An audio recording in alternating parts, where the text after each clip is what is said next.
اور یہ ساری کی ساری عیاشی اور یہ جو بے دریغ طریقے سے پاکستان کے فٹ بالرز کا پیسہ خرچ کیا جا رہا ہے، یہ اس غریب فٹ بالر کا پیسہ ہے جن کے پیسے کے اوپر عیاشی کی جا رہی ہے۔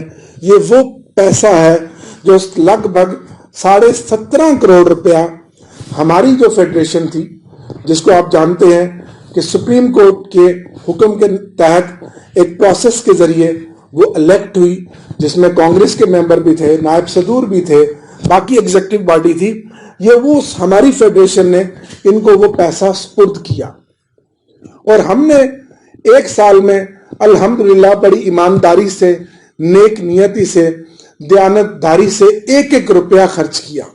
اس پر میں خاص طور پر اپنے صدر اشفاق شاہ صاحب کو اور اپنی پوری ٹیم کو خراج تحسین پیش کرتا ہوں، اور میں نے خود صرف اس لیے کہ چلیں انٹرنیشنل فٹ بال کے دروازے پاکستان کے فٹ بالرز پر کھل رہے ہیں، اس کمیٹی کو فٹ بال ہاؤس میں ویلکم کہا اور اپنے ہاتھوں سے ان کو خوش آمدید کہہ کر ان کو بٹھایا۔ لیکن انہوں نے کیا کیا؟ اب تک جو ان کے حالات اور واقعات ہیں آپ سب جانتے ہیں، اور مزے کی بات ہے کہ وہ فیڈریشن جو مخدوم فیصل صالح حیات صاحب کی فیڈریشن تھی، جس کو فیفا اور AFC تسلیم کرتا تھا اور جو ان کو فنڈنگ کرتا تھا، ان سے آج دن تک 1 روپے کا حساب کتاب نہیں لے سکے۔ یہ تو ان کی ویلیو ہے، انہوں نے ایک فائل تک ان کو نہیں دکھائی، جبکہ دوسری طرف یہ اپنی منمانیاں کر رہے ہیں۔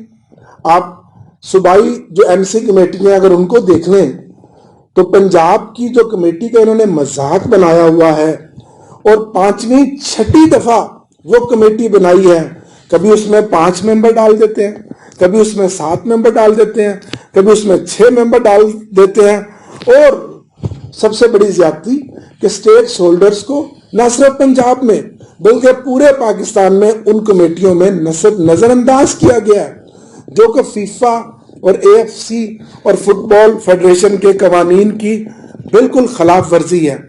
آپ جانتے ہیں پنجاب میں میجر سٹیک ہولڈر ہوں، میرے گروپ کو مجھے بالکل نظر انداز کر دیا گیا ہے، اور میرا ایک ممبر بھی اس کمیٹی میں نہیں ڈالا گیا۔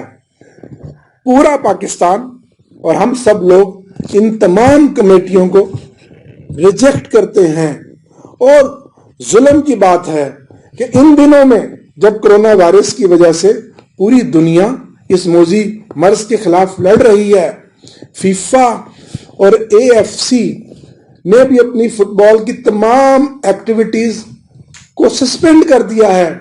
آپ ان دنوں میں بھی اپنے مذموم مقاصد کے، اپنے مذموم عزائم کی تکمیل کے لیے اپنا گھناؤنا کھیل کھیل رہے ہیں۔ چاہیے تو یہ تھا کہ آپ پاکستان کے غریب فٹ بالرز اور آفیشلز کے لیے، کوئی ان کی ویلفیئر کے لیے، کوئی ان کے راشن کے لیے، کوئی ان کی بے روزگاری کے لیے کوئی پیکج اناؤنس کرتے، کوئی کلبز کو پیسہ دیتے۔ آپ اپنے اللہ تللوں پر تو لاکھوں روپیہ خرچ کر رہے ہیں، لاکھوں روپے کے جعلی بل بنا رہے ہیں پیٹرول کی مد میں اور ہوٹلز کے بل میں، لیکن پاکستان کا غریب فٹ بالر اپنے گھروں میں بے روزگاری کا اور قحط کا شکار ہے۔ آپ فیفا کو لکھتے، فیفا کہتا ہے کہ ہم ان غریب ملکوں میں جو اس وقت معاشی بدترین حالات کی وجہ سے جن کا برا حال ہے، ہم ان کو سپورٹ کریں گے۔ آپ کو کوئی خدا کا خوف نہیں ہے، کیونکہ آپ پاکستان کے فٹ بالرز کے ساتھ، آفیشلز کے ساتھ تو مخلص نہیں ہیں۔ آپ کا تو صرف ایک ایجنڈا ہے کہ آپ نے جیسے تیسے ہے ہر چیز کو بلڈوز کر کے آپ نے ظاہر شاہ کو صدر بنانا ہے۔ ہم یہ زیادتی برداشت نہیں کریں گے۔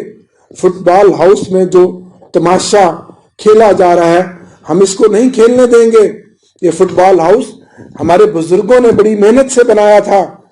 آپ جانتے ہیں میرے والد ملک صلاح الدین ڈوگر مرحوم کی فٹ بال کے لیے گراں قدر خدمات ہیں، میرے خون میں فٹ بال شامل ہے، اور اس کے علاوہ ابھی تک انہوں نے 6-7 مہینوں میں جو فٹ بال کی ایکٹیویٹیز پاکستان میں کرائی ہے وہ بھی مذاق بن کر رہ گیا۔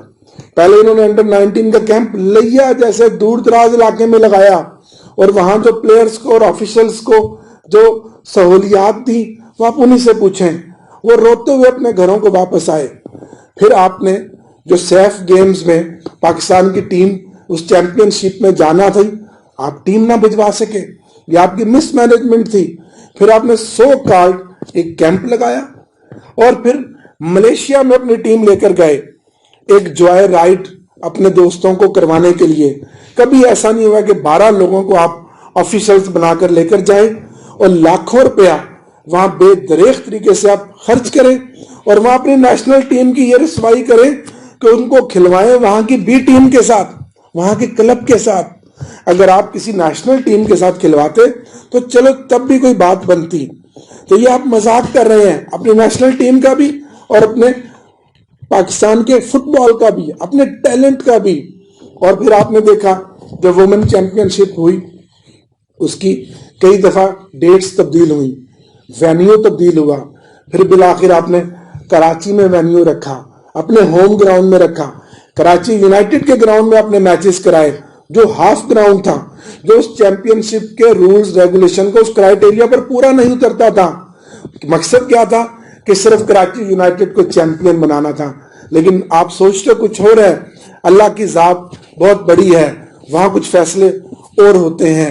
اور پھر کیا ہوا کہ آپ اپنا ہوم گراؤنڈ اپنی من مانی ٹیموں کے ساتھ بھی کراچی یونائٹڈ کو کھلوا کر چیمپئن نہ بن سکے, اور پنجاب کی ٹیم کے ساتھ, پنجاب کی ان لڑکیوں کے ساتھ زیادتی کی جو 2018 کی چیمپئن شپ میں جنہوں نے حصہ لیا, جنہوں نے میڈل لیا. آپ نے پنجاب کی کمزور ٹیم ان کے مقابلے میں اتاری اور 5-6 لڑکیاں گلگت بلتستان کی ڈالیں. میرے دوستو, میرے بھائیوں, مجھے بتائیں کہ یہ اتنی بڑی جو زیادتیاں ہو رہی ہیں, کیا فیفا ان زیادتیوں کو دیکھتے ہوئے کب تک اپنی آنکھیں بند کرے گا؟ اور یہ جو شرمناک کارکردگی ہے اس کا ہم فیفا کو بھی بتائیں گے, AFC کو بھی بتائیں گے. ہمارا رابطہ ہے اور ہم بتائیں گے. پاکستان کا بچہ جانتا ہے کہ یہ نارملائزیشن کمیٹی ظاہر شاہ کی کمیٹی ہے, یہ نیوٹرل کمیٹی نہیں ہے. یہ کمیٹی اپنا اعتماد کھو بیٹھی ہے. اس کمیٹی کو پورے پاکستان کے officials, fit bowlers, stake holders سب ریجیکٹ کرتے ہیں. انشاءاللہ جو ہی حالات بہتر ہوں گے, ہمیں اگر ڈیلیگیشن کی شکل میں بھی جانا پڑے گا, ہم فیفا کے پاس جائیں گے اور ان کو بتائیں گے کہ آپ کی ریکمنڈیشن پر جو کمیٹی پاکستان میں بنائی وہ کیا کر رہی ہے. ہمیں فیفا اور AFC کی نیت پر کوئی شک نہیں, ہم فیفا اور AFC پر اعتماد کرتے ہیں. ہم یہ سمجھتے ہیں کہ فیفا اور AFC پاکستان کی فٹ بال کی بہتری چاہتا ہے. وہ چاہتا ہے کہ پاکستان میں بہت بڑا ٹیلنٹ ہے, پوٹینشل ہے, اس کو آگے آنا چاہیے. لیکن اس کمیٹی نے جو کچھ کیا, انہوں نے تو حالات پہلے سے بھی زیادہ خراب کر دیے جس کی پہلے ماضی میں کوئی مثال نہیں ملتی. میرا پاکستان کے تمام فٹ بال لور سے, دوستوں سے, ساتھیوں سے رابطہ ہے. انشاءاللہ اللہ خیر کرے گا اور پاکستان فٹ بال پر جلد اچھا وقت آئے گا اور ہم پاکستان کے فٹ بالرز کے لیے, ان کے حقوق کی جنگ کے لیے میں آخری دم تک لڑتا رہوں گا. میرا جینا مرنا آپ لوگوں کے ساتھ ہے. اللہ تعالیٰ آپ کا اور میرا حامی و ناصر ہو. پاکستان زندہ باد.